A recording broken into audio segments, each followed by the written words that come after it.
Yay! Alright. Hello everyone. We're live right now. Let's try to see and wait for some people.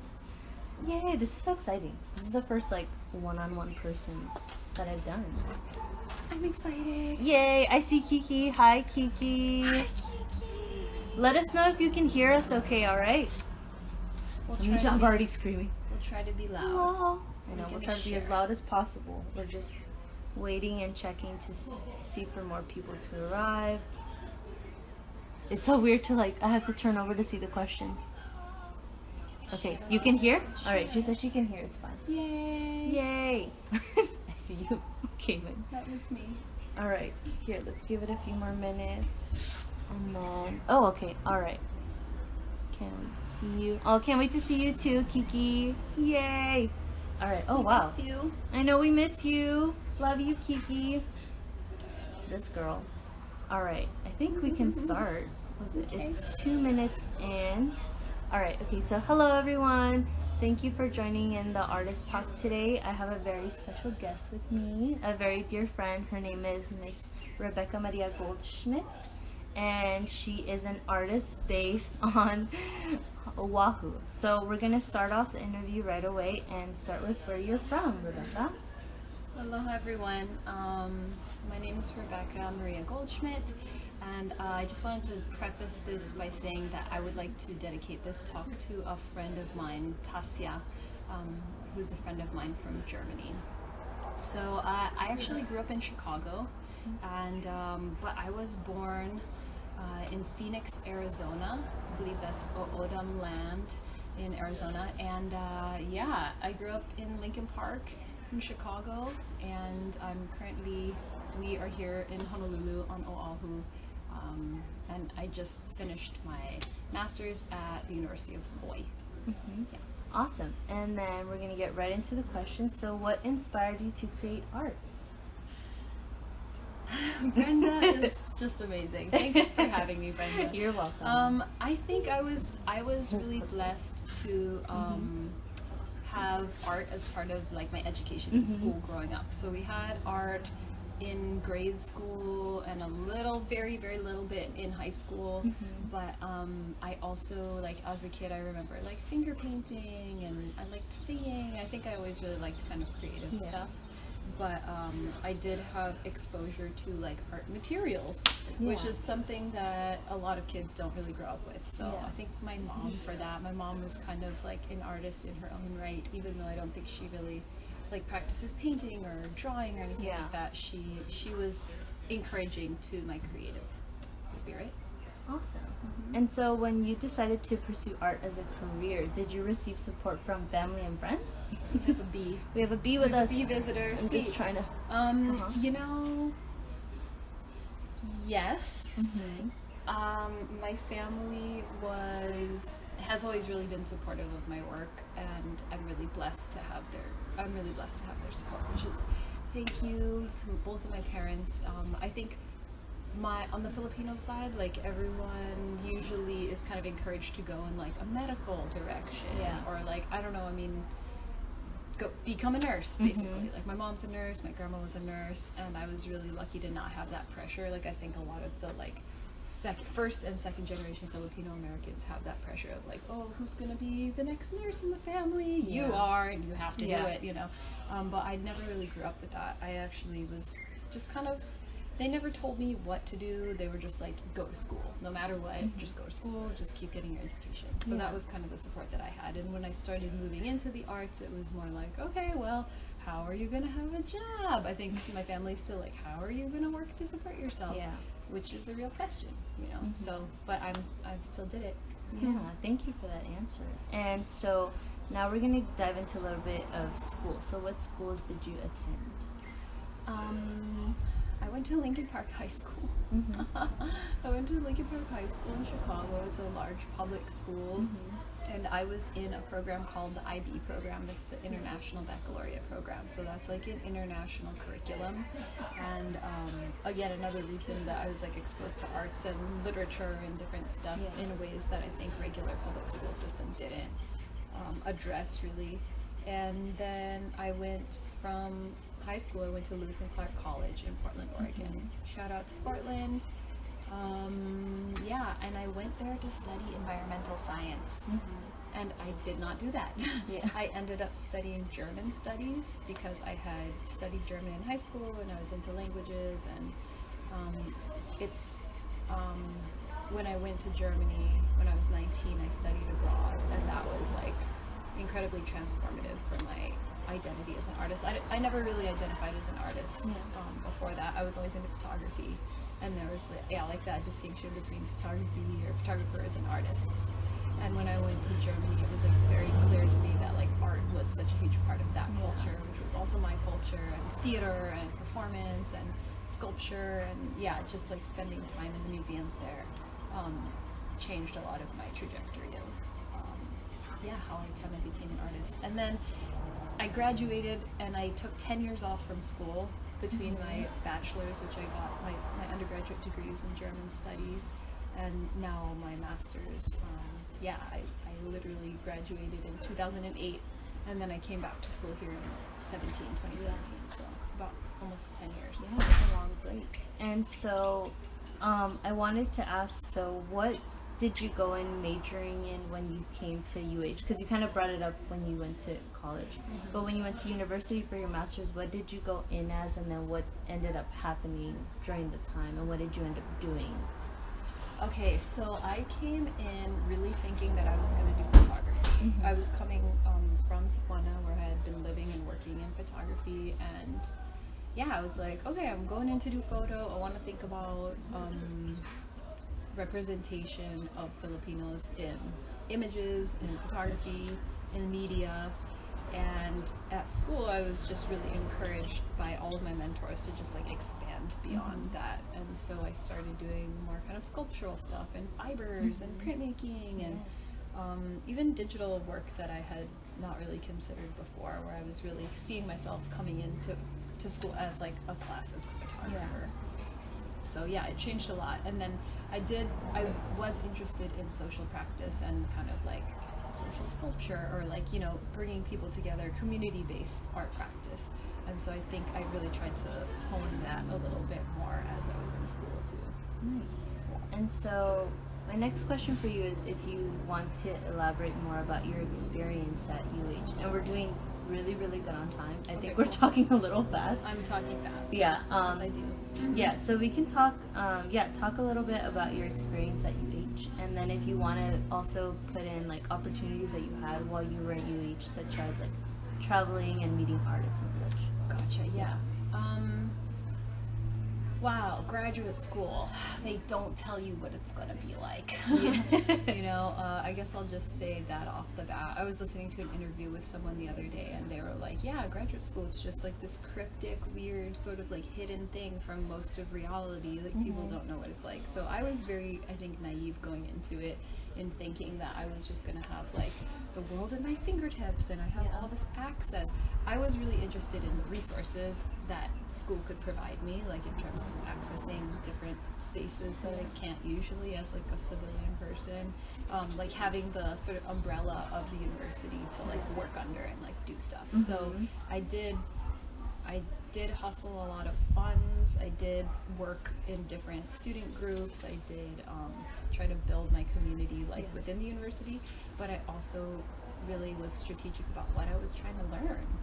I mean, I came there to study about the Philippines, but I felt like I couldn't do that without also studying about Hawaii.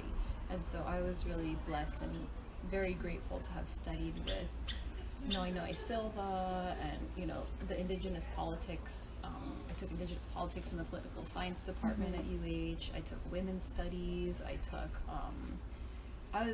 dance, and I studied with so many amazing kumu and teachers, just like because I could. Yeah. And I was like, I'm in school. I'm getting paid to be in school. I have like a tuition waiver. I was a graduate student worker.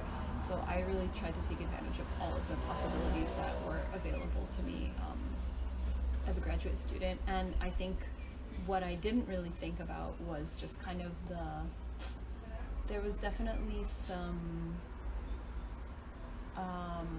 let's just call it what it is, institutional racism, that I was coming up against just in terms of like what I was trying to study and how I was trying to study it.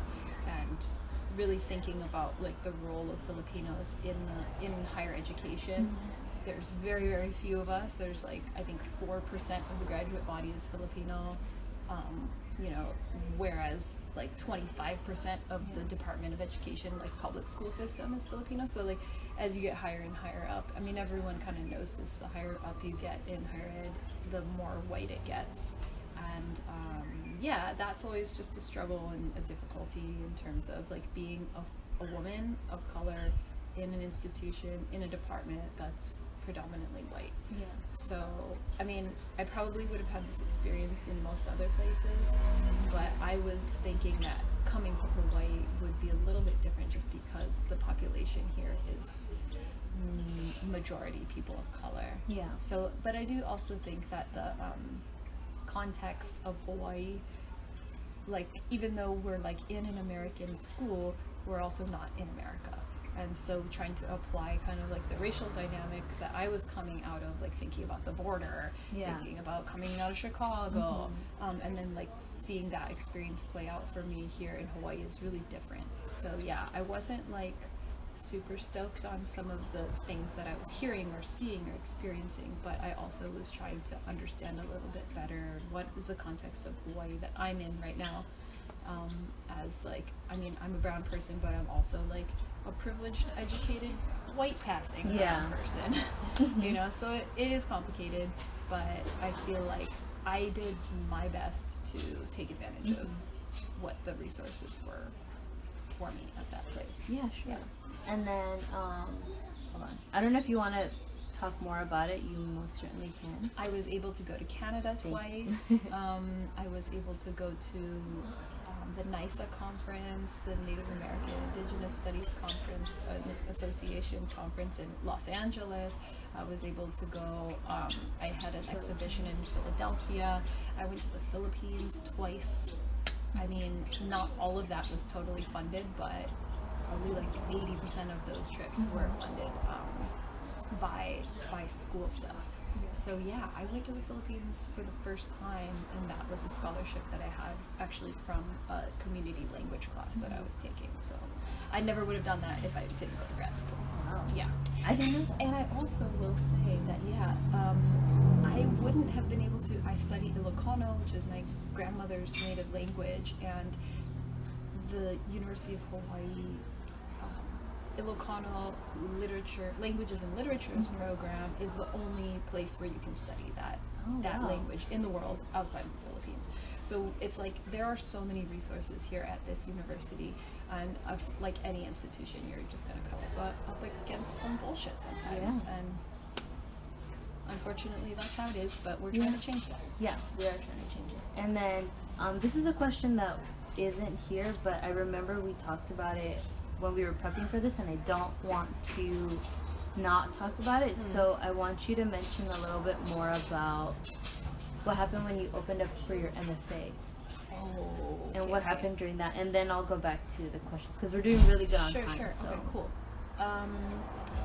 Okay, let's just say.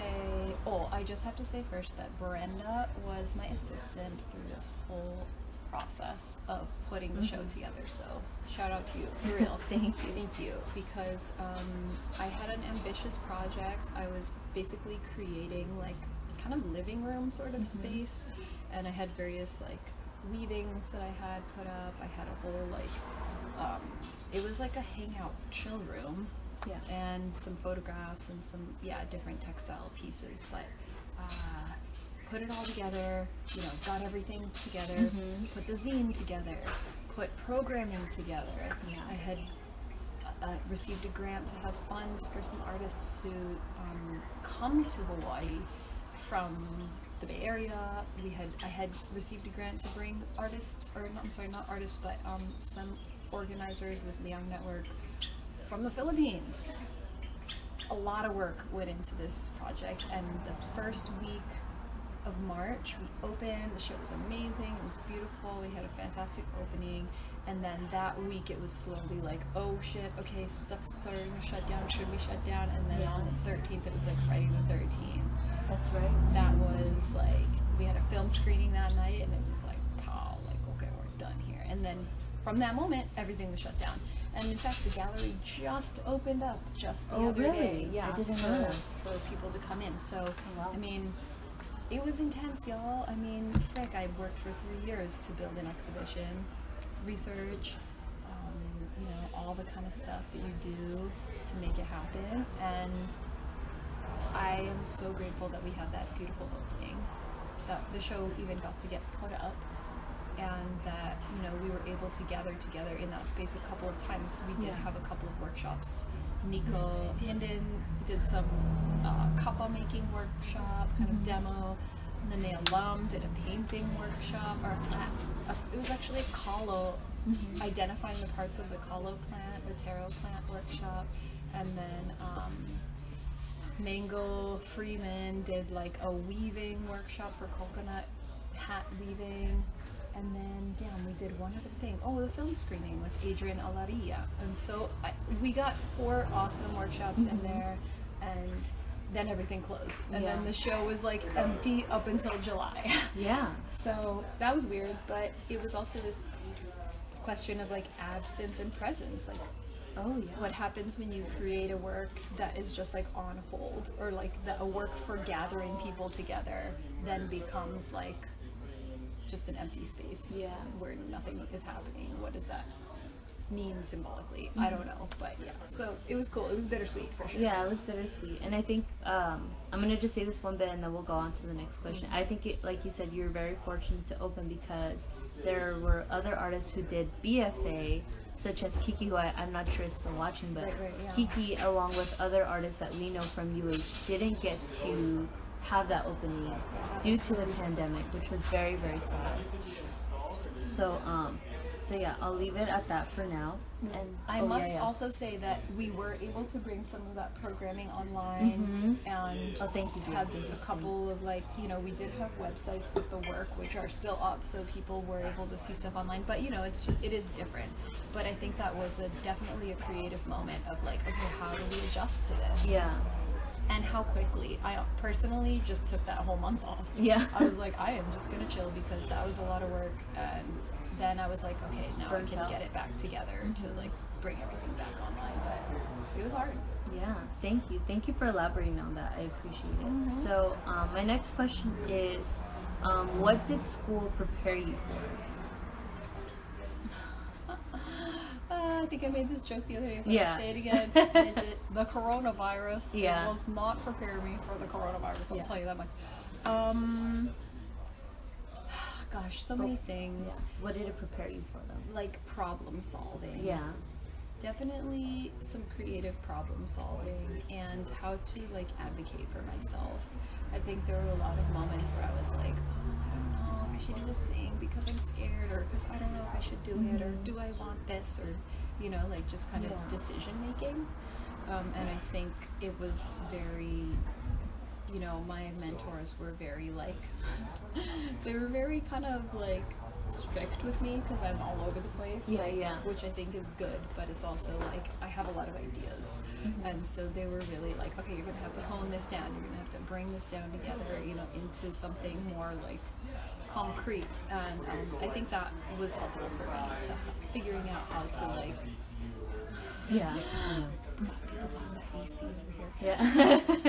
People, I think that was definitely like helpful for me to just whittle down my ideas, distilling of my ideas into like concrete forms. Because I'm also like, not only am I like all over the place with my ideas, but I don't really usually work in like material. Yeah. It was hard for me to think of like, okay, I'm gonna like make stuff. Like I'm not really like a maker. Yeah. Like there's a lot of, and I think UH is very sort of craft heavy, like technically savvy people. I'm kind of like a little bit more abstract and like kind of like working with people. So yeah, it's different. It is different. But they pushed me to do that. Yeah. So. No, thank you for that. And then the next one is, what did school not prepare you for? Right. And then that's you said that's the oops. No, it's the pandemic. The pandemic. Seriously. School did not prepare me for white supremacy of school. Yeah. I mean, I knew, but I didn't really know until I really started understanding. And there are people like Nadine Ortega, who's my Manang Nadine. She's like an Ilocano teacher. She's my Ilocano teacher. We also traveled to the Philippines together. She is writing her PhD on institutional racism in Hawaii, and the structuring of society here with, putting Kanaka, putting Hawaiian people and Filipinos at the bottom of that hierarchy, and so how that translates again into institutional education, but also just the way the whole place works in general. Yeah. But I do think I really, in my work, in my research and my community work, I kind of was able to understand the actual power that we do hold as people who like run the whole place, basically service providers, food service workers, hotel workers, drivers. I mean, all of that stuff really does like drive the military. I mean, there's so many ways that we participate in the system that functions in Hawaii, but on the flip side of that, it's also like we hold a lot of power. So trying to I'm saying this because school didn't necessarily like give me that information, but and it didn't prepare me for like the realities of what that world is like. But I did, through that opportunity, I was able to like just better understand the systemic situations that we find ourselves in. Yeah. As Filipino people or diasporic people are just like trying to make these connections between different oppressed peoples all over the world, basically. Yeah. Thank you for that. Thank you. Sorry, there's noise going on. I know. It's okay. Chitter chatter. Yeah, as long as people can hear us, that's fine. Okay, so now we're gonna get to the exciting part. We're gonna talk about art. So you can talk about any art you feel comfortable bringing up, and then I'll just keep asking you questions along the way. So you can either showcase your art or talk about any projects. So. Okay. I was gonna bring down one thing and I forgot it, but that's okay. I, to be completely honest, have been so not making anything. It's okay.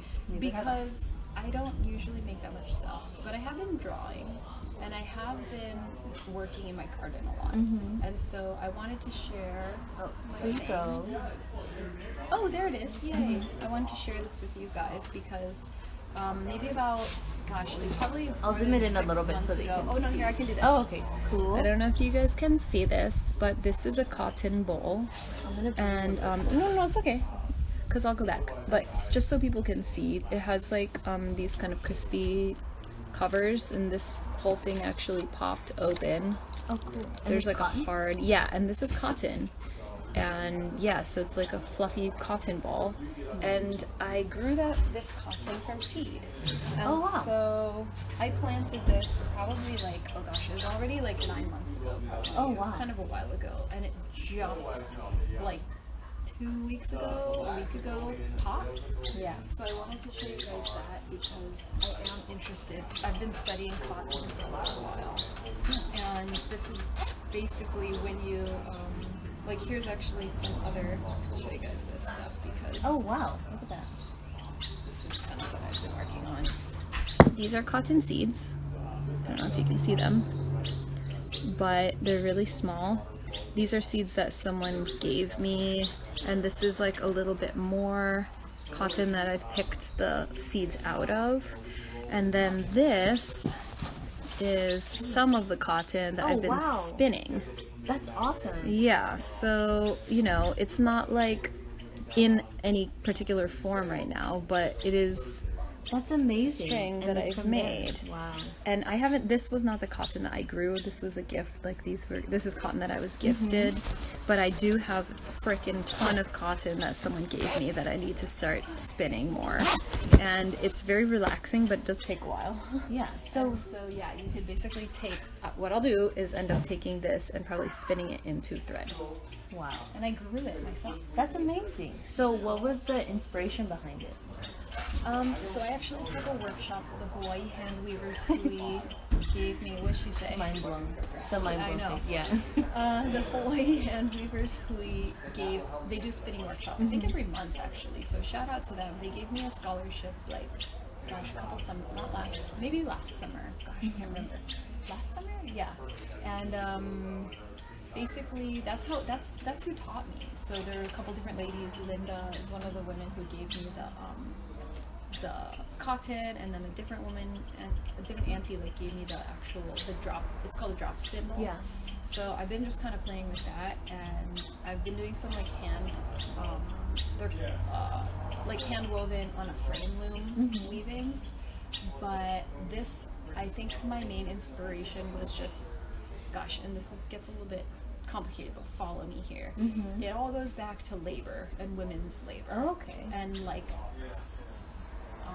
we'll just say autonomy, like our own independent existence, also being based on these relationships that we have with the land and with plants. And so back in the day, when you study like Philippine weaving or other kinds of weaving, like in India, I think even Gandhi was like trying to reclaim the textile industry for India on a small scale, because the ability to make your own fabric is like the ability to survive on your own, basically. So there's that relationship that textile has with like independence and autonomy. So yeah, I just was like, I just want to grow this plant, see how it goes, build a relationship, like see what happens. And I know there's other artists like Stephanie Siyuko has worked with cotton. I mean, Miko Hinden, who I mentioned before, she is an amazing Maori artist, and they just did a great documentary on her if people want to go watch that. But she's like, you got to build your relationship with the plant. And I was like, yeah, you totally do. So the only way you can do that is to grow it, grow it yourself. So I've been kind of documenting that process. I've done some other videos this summer of like my process working with coconut leaf and making brooms, and just kind of like going back to these ways of like, they call it like slow living, right? I feel like that's sort of like the bougie way of saying it. Yeah. But these are like our ancestral practices that they are our relationship with the natural world, but they are also like the gifts that the plants give to us. Yeah. And like this is like the gift that this cotton is giving to me, is like to have this relationship with it, and then to eventually like clothe my body in it. Yeah. You know, and keep myself warm or keep myself dry or keep myself whatever. And then when you think about capitalism and like overthrowing capitalism or alternatives to it, clearly like that kind of autonomy exists. And then textile also had a totally different value system. Like now we're like, oh, just buy this at Forever 21, just throw it away. Yeah. But like when people were spinning their own cotton and weaving their own woolens and all of this stuff, like there was a different sort of relationship with value, and that women's work, the actual work of doing this, was very highly valued and was kind of like the basis of a lot of societies, because you could weave a lot of textile and that would be worth money, but the textile itself would be the money, you know. So I would like trade you a pile of textiles for something else, food or whatever. So it has very high value. Anyways, I digress. But that's what inspired me. I was like, how do we create alternative systems? Yeah. And then so you talked a little bit about the process, so I think we still have time if you want to talk a little bit more about how you get there, and then after that we'll get to some more questions. And then Kiki, I read your question, but we're gonna answer that when we get to the question part. Just letting you know, I can see it. Okay, so you want me to elaborate on the actual process? Yeah, on the process of the cotton making. Okay, so I wonder if I could just do it. Yeah, you can do a little bit. Probably drop it a bunch of times. I mean, I don't have a carder, and like the people who are actual weavers are gonna get the help. But basically, this would have had seeds in it, but I picked them all out. And so what I end up doing is I'll like take a piece. I'll just do a little bit so that it doesn't get like too hard. Yeah. Basically, I'm actually interested in this too, so do you want me to hold anything? Nope, you're good. So I don't know if you guys can see, there's a little notch right there. So I'm gonna put this strand right here. I'm gonna hook it around. So when you look at old pictures of, can you see this? You guys, when you look at like old pictures of spinners, I was just looking at this the other day. There's different ways that people will hold it, and there's different ways that people, like in medieval times and shit. There's different ways that they do this. Some people would like drop it down like low to the ground. So I'm gonna be spinning like in this direction. Okay. And gosh, okay, let me see if I can do it. If you want me to hold something. Nope. It's supposed to be all One person. yeah. Okay. All right. So let me see if I can do it. I guess. Okay. Here, sorry, I'm gonna bring the camera closer so we can show it. Again, sorry about the sound. I don't know. Can you even hear? I know the background noise is not the best. Sorry, everybody. But So I'm there she goes. basically just gonna. Oh wow! I drop wasn't even it. looking. I don't know if you can see it. Oh, here, there you The go. fibers of the cotton are just gonna twist themselves together. Okay, there we go. This is so funny. And I'm basically just gonna Oh wow! just Look at twist that. it, and it holds itself together. Gosh, So, that's how amazing. to drop it, I can feel it. That's not really how you're supposed to like totally do it. But it is supposed to just keep going. Okay, and then you're gonna go like this, twist it up, and then you keep going. That's amazing. So yeah. I've never seen this before. This is awesome. Oh really? No, I've never seen this Okay, before. cool. So yeah, and then you're supposed to sort of like comb the cotton beforehand, but yeah, this is like pretty basic. And yeah, I'm basically just using gravity to pull out the thing. There's, of course, other like industrial ways of doing this, and then the spinning jenny, which is like a machine that was developed in like industrial. I will also say like cotton and the history of cotton is directly linked to the development of global capitalism. So if you are interested in more of that, like there's a really good book called Empire of Cotton that like goes through all this. And again, like clearly we can't think of cotton if we're like thinking about being in America without thinking about slavery. So it is really truly the basis of like American history, British colonial history, and yeah, like the development of a lot of really fucked up shit that we were trying to get ourselves out of. Yeah, definitely. All right, awesome. Thank you for showing that. Okay, so that was awesome. You actually got a little live demo. I think that's really cool. Okay, so I'm gonna ask you a few more questions, and then after that we'll leave it open for questions. I know Kiki already has one, so then we'll get to that, and we're doing really good on time. So my next question to you is, how do you feel being a female artist? And that's in regards to not either not feeling supported to do art, or if you've ever been harassed, like different examples, but just kind of elaborate more on what it's like to be a female artist. You can get a little closer if you want, just in case they can't hear you. Yeah, okay, I know. So, gosh, this is a really big question. Yeah, and we have time, so answer it as much as you can. I have not experienced directly any kind of like, you're a woman, so you are a shitty artist, or anything like that. Like, you know, like, I don't think that's a lot of times the ways we expect sexism or racism or classism to like enact upon us. Like, we don't really necessarily think that they're going to happen in the ways that they do. I definitely had an experience of I had a couple experiences of sexual harassment just in the university system. Being like a young brown woman, like trying to do certain stuff. I was like very ambitious and like checking in with different people and trying to do collaborative projects, and some people like see you as sort of like, I don't know, a person to abuse. that definitely happened to me in school, and I know that from my research and from working with the grad student union, like women of color suffer from higher rates of sexual harassment within the institution too. So that's real, whether you're an art student or science student or whatever student.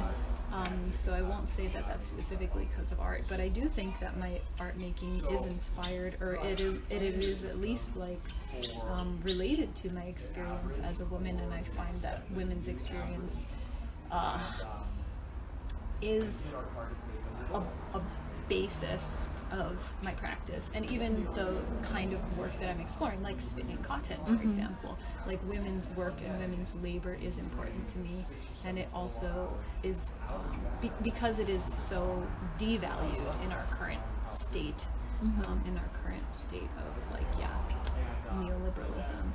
But I do think that artistically, like I think there's a long history already since like the 70s, and probably, we'll just put it like that, like this kind of certain wave of feminism where like domestic labor was starting to be reclaimed. Like people were like, we're gonna quilt, but we're gonna quilt because we are aware of the power of quilting, you know, or we're gonna stitch, or we're gonna yarn bomb, or stuff like that. I do think craft culture has been sort of like taken back and reclaimed to have a different kind of connotation than it has in the past. Like whereas embroidery was also a tool of the oppressor to like contain women into a certain space, a certain creative space, and also just like a feminine space of replication of femininity. So I do think that I definitely consider myself a feminist artist. I consider myself a person who explores women's issues in my work. But do I feel that like I'm oppressed as a woman artist, as like a woman, as an artist who's also a woman?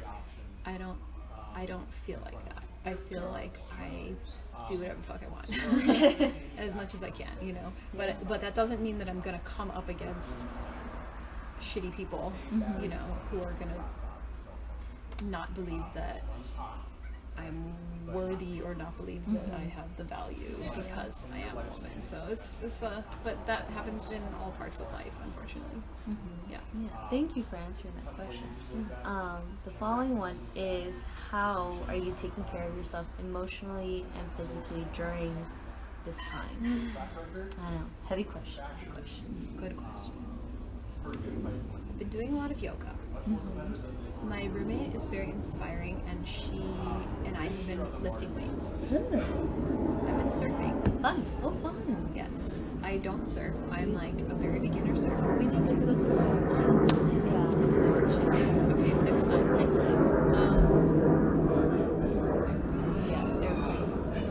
Airplane.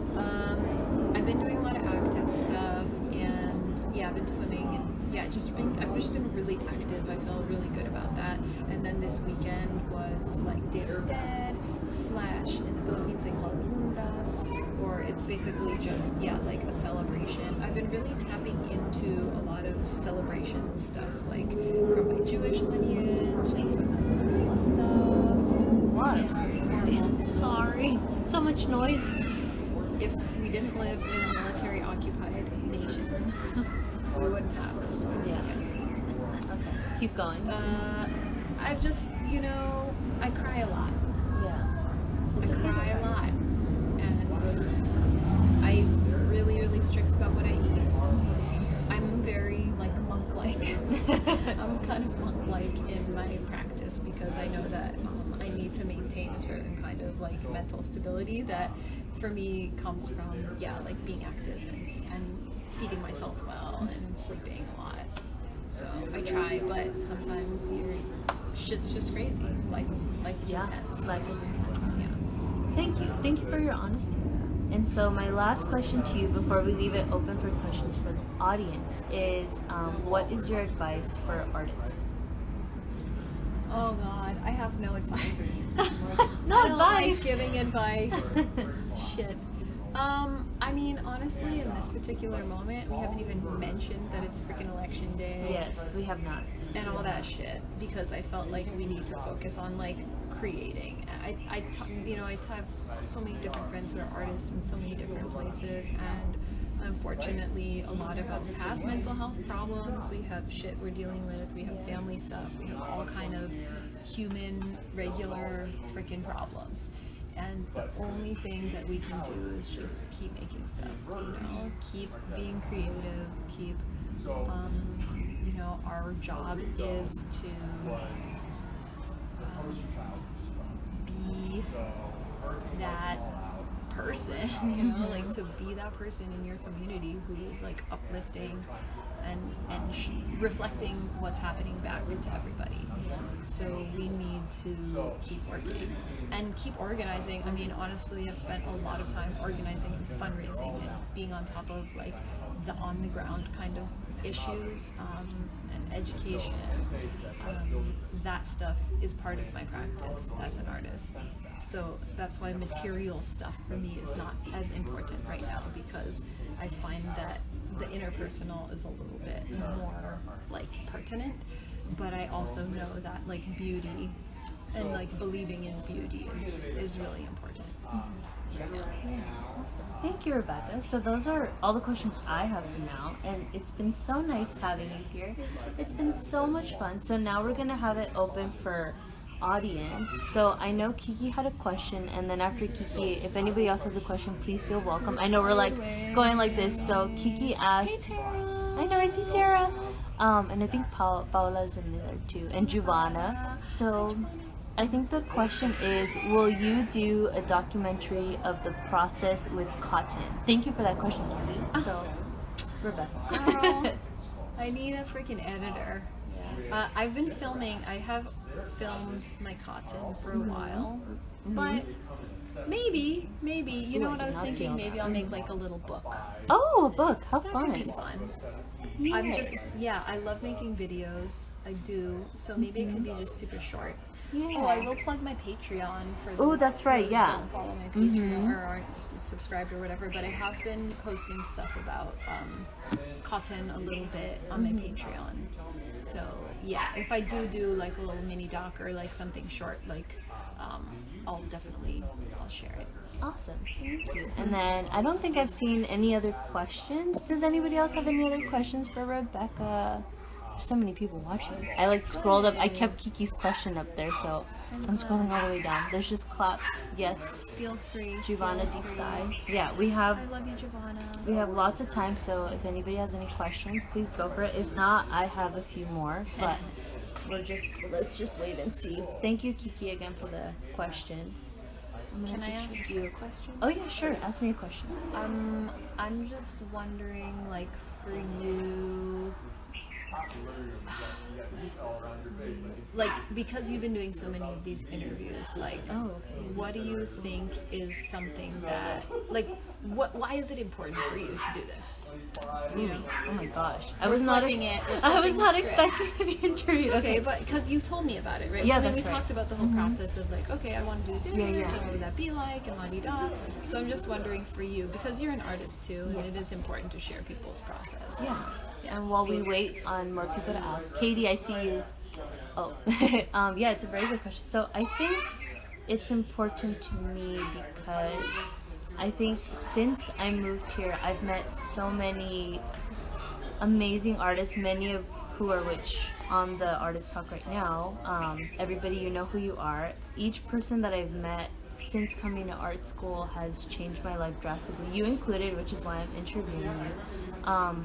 And I just feel like it's kind of cheesy, but I feel like it's kind of been a dream come true for me because I've always wanted to be surrounded by art and artists. Because, you know, I'm a big movie buff, so I always see like movies and I'm like, ooh, maybe one day I'll get to do that. And I think since meeting all these incredible artists, Kiki, Katie, Giovanna, Tara, I think I saw Marcos in there, and I mean so many other people that I've met in my life, they just inspire me. And you know, sometimes you don't feel like you're an inspiring person, but you never really know who you impact. And so when I got interviewed back in July through Libromobile, through my friend Marilyn, I just like the idea just popped in my mind, like, wouldn't it be cool if I could interview my friends and, you know, just create like a network within other artists, so people can see how much my friends mean to me. You know, like if I thought like if I could have an opportunity to interview my friends so they can have a space to show their work and share their story and you know, kind of like so people can see how I see them. Like this is an opportunity for people to see you how I see you. like all the advice you give, all the love you share, all the wisdom you have, you know. Like, I can tell people, like, oh, my friend Rebecca's blah, blah, blah, blah, blah, this. But for them to actually get to see you and you showing them, like, this is what I'm doing, this is my costume, this is my knowledge, I think it's a beautiful opportunity to just have knowledge in my art page and just share it with whomever's interested. Because they don't have to look at this. But whoever is choosing to do it because they want to know. And I think that's such an important gift, and I never thought I would be doing this. If I'm being completely honest, I never thought I would be doing it, but I am, and it's been so fun so far. Each time I get more and more excited to see what knowledge you'll share, because it's like prepping for it is one thing, but then when we do it live, it's a totally different thing. So I'm not sure if I answered the question, but I just think I really thought it was important for people to just network with one another, because especially now, it's so important to keep each other inspired and safe and happy. So, very long answer to the question. No, that was great. Yeah, but let me see. There's like a thingy right there. What's that? A request? I don't know what that means. Go live with. Ew. I don't know what that means.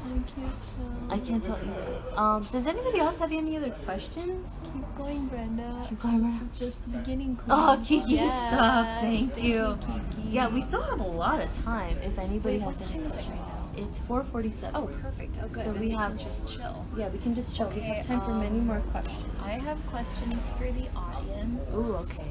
Ooh, yeah, flipping it more. Oh, wait, Brenda. Oh. Aw. Thank you, Katie.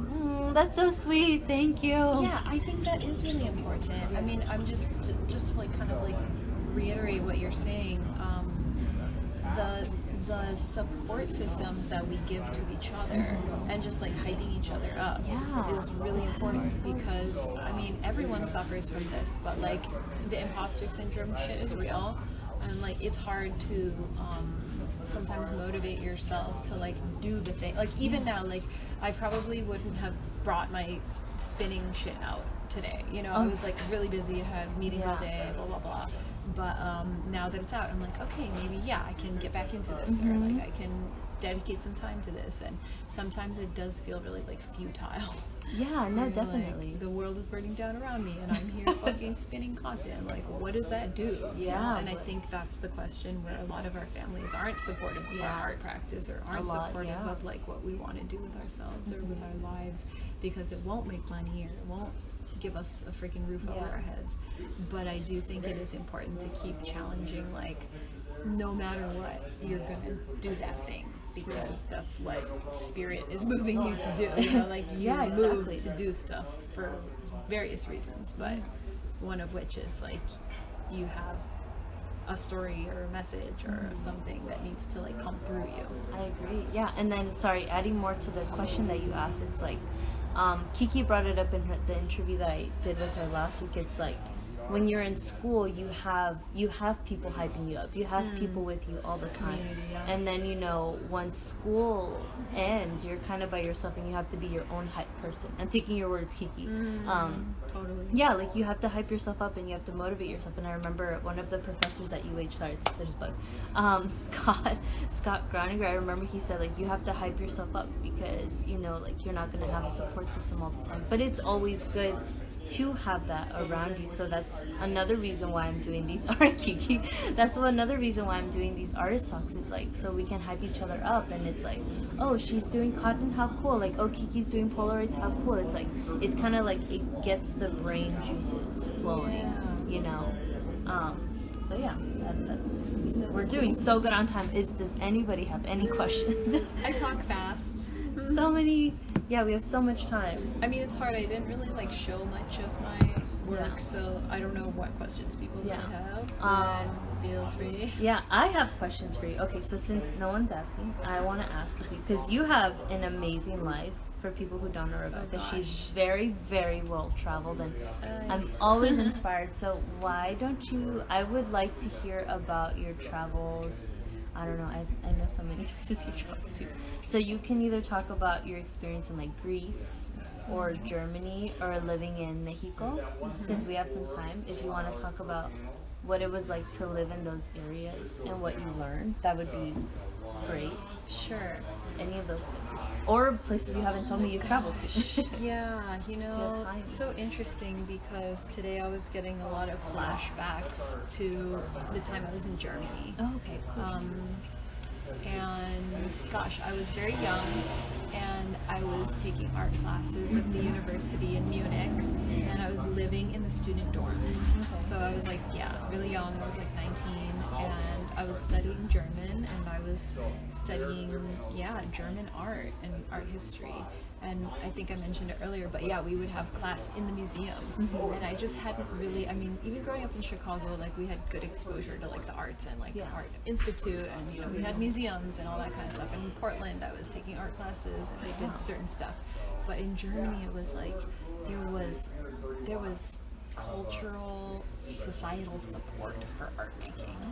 And I think in the States, I mean, we can clearly see, especially with this administration, like the cuts, right? Like everyone wants like, cut the arts, cut the funding, cut the education, don't have artists in schools. Like art truly is the tool of the revolution, you know? I mean, it truly is the key to free thinking. It's the key to creativity and all of that stuff, of the imagination. So if you don't have artists, you cannot develop. Oh, the dog is. Oh no.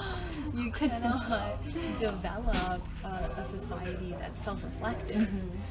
And that's why in fascist dictatorships, arts are suppressed. So I will say that, in Germany and in Mexico, there's also a lot of support, governmental support for the arts, but there's always going to be artists operating outside of that. But I really enjoyed being in two different places that were very, very different from each other, but had an innate appreciation for and support for artists. And that's why I'm going to go to Japan. So I just Japan, think everybody. that I'm going to Japan in a couple of months, and to continue school. And I really do think, I mean, you know, I think people in the States, in the United States, do enjoy art, but they don't value it in the way that it needs to be valued. My neighbor. And our work, our actual work and labor is not valued in the way that it is in other places. So I would like to be in a place where it's not like that, where artists can survive, where we don't have to be in the most Starving artists. marginalized, oppressed, mentally unstable category, where we can have access to resources, we can have access to, support in many other ways. A lot of the times we don't. But then also a lot of the times there are people who have privilege who go to art school. I mean, going to art school is a privilege in and of itself, right? And hopefully that can change a little bit more. Abolish student debt. Yes. We don't need people to be in debt for going to art school. We don't need people to be in debt for going to school in general. There's a lot of things there's a lot of reasons why art isn't valued, but I think that I from my experience in living in countries that are not the United States, there is just a lot more support for and appreciation for what we do, and that our thinking, our way of thinking, our ways of being creative is inherently valuable. I mean, I think a lot of societies believe this, and then somehow we've come into a place where art doesn't matter. And I was gonna say, I remember when the pandemic was just hitting, somebody posted like, try surviving a pandemic with like no TV shows, no music, no art. Like, how would you survive? Right. I was just like, ooh, that's true. Like, people, like, we need artists, but it's not valued here. And I think too, the other question is like, what is art, right? Like, how is art defined? Because I think everyone thinks of it as like a painting on a wall, or a mural, or music. I mean, music's a good example. Where, like, it generates, it can move and please people in many different ways, and it's moving. But I think artists who maybe work in community, or artists who blow glass, or artists, I mean, there's a million different things that people could potentially say is like, oh, well, we don't need that. But I really, really think that art doesn't even have to be like separate from everything else that we do. Yeah, I agree. It's just part of life. Yeah, 100%.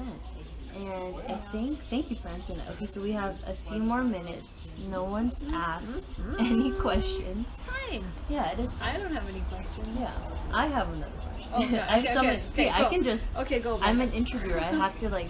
I'm trying to like. I gotta keep going. I would actually like. Wouldn't mind you talking a little bit about your life in Mexico. Oh, yeah, and the photography you did, because I always forget what it's called, like the metal ones, the metal photography. The tintype. Yeah, definitely talk about that, and then after that, I think Instagram's gonna shut us down. Okay, cool. Before they censor us. Yeah. Well, I lived in Mexico. I lived in Mexico City, and I lived in Oaxaca for maybe like almost a year, like about 9 months, and I studied Spanish at the UNAM in Mexico City.